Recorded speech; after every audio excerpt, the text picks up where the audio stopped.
Hi viewers, welcome to your channel. GV Prakash, சைந்தவியும் இவங்க 2 பேரும் பார்த்தீங்கன்னா சோஷியல் மீடியாவில் ஆல்ரெடி சில ஃபோட்டோஸ் வந்து ஷேர் பண்ணியிருந்தாங்க. இந்தமாரி நாங்கள் வந்து 2 பேர் வந்து பிரிகிறோம் அப்படின்னு சொல்லிட்டு. இதுக்கு முக்கியமான காரணம் அப்படின்னு பார்த்தீங்கன்னா, சோஷியல் மீடியாவில் பல விஷயங்கள் வந்து வந்துருந்துச்சு. அதுக்கு முக்கியமான காரணம் அப்படின்னு பார்த்தீங்கன்னா ஜிவி பிரகாஷ் மட்டும்தான். என்ன அப்படின்னு பார்த்தீங்கன்னா, அவர் வந்து இப்போ நடிச்சிட்டு இருக்கிற படங்கள் எல்லாமே ஹீரோயினி கூட ரொம்பவே நெருக்கமாக இருக்கிறதால அது வந்து ரொம்பவே பிரச்சனையாகி அவங்களுடைய ஒய்ஃபுக்கு வந்து பிடிக்காமல் போனதால் இப்போ டைவர்ஸ் வாங்குறதா வந்து சோஷியல் மீடியாவில் வைரலாக போயிட்டுருக்கு. அதுக்கு முக்கியமான காரணம் அது மட்டும் இல்லை, எங்கள் 2 பேருக்கும் வந்து பார்த்திங்கன்னா கருத்து வேறுபாடு அதிகமாக வந்துட்டுருக்கு. அதனால தான் நாங்கள் 2 பேர் வந்து பிரிஞ்சு போகிறோம் அப்படின்ற மாதிரி ஒரு பக்கம் ஜிவி பிரகாஷும் சோஷியல் மீடியாவில் ஷேர் பண்ணியிருந்தார். அப்புறம் சைதேவியும் அவங்களுடைய சோஷியல் மீடியா பேஜில் ஷேர் பண்ணியிருந்தாங்க.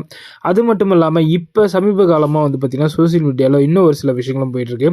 அதுக்கு முக்கியமான காரணம் அப்படின்னு பார்த்திங்கன்னா சைதேவியோட அம்மா தான் அதுக்கு காரணம் அப்படின்ற மாதிரி சில பேர் வந்து சொல்லிட்டு இருக்காங்க. என்ன காரணம் அப்படின்னு பார்த்தீங்கன்னா, இந்தமாரி அவர் நெருக்கமாக பழகிறது இல்லாமல் ஹீரோயினி கூட வேறு சில விஷயங்கள் நடந்திருக்கிறதாகவும் சோஷியல் மீடியாவில் போயிட்டுருக்கிறதால இப்போ ஜிவி பிரகாஷ் வந்து பார்த்திங்கன்னா அவருடைய சோஷியல் மீடியா பேஜில் சில விஷயங்கள் வந்து ஷேர் பண்ணியிருக்காங்க. என்ன சொல்லியிருக்காரு அப்படின்னு பார்த்தீங்கன்னா, புரிதல், நாங்கள் 2 பேரும் சேர்ந்து தான் இந்த முடிவு எடுத்திருக்கோம். அது மட்டும் இல்லாமல் நான் எப்படியாப்பட்டவன் அப்படின்னு சொல்லிட்டு தெரிஞ்சுக்கணும். என் கூட பழகுனவங்களுக்கு மட்டும்தான் தெரியும் நான் எப்படியாப்பட்டவன் அப்படின்னு சொல்லிட்டு. நான் வந்து ரொம்பவே கேவலமானவெல்லாம் கிடையாது. என் கூட பழகுனவங்களுக்கு மட்டும்தான் அது ஒரு விஷயம் என்னை பற்றி தெரியும் அப்படின்ற மாதிரி ஜிவி பிரகாஷ் சொல்லியிருக்காரு.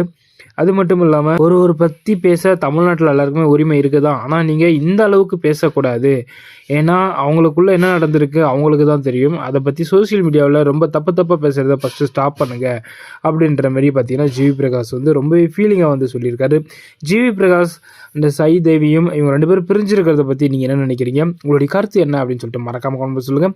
இந்த மாதிரி கண்டினியூ அப்படி தெரிஞ்சுக்கொள்ள நம்ம சேனலை சப்ஸ்கிரைப் பண்ணிட்டு 10 பெல் ஐகான் இருக்கிறத அதில் பிடிச்சிங்க.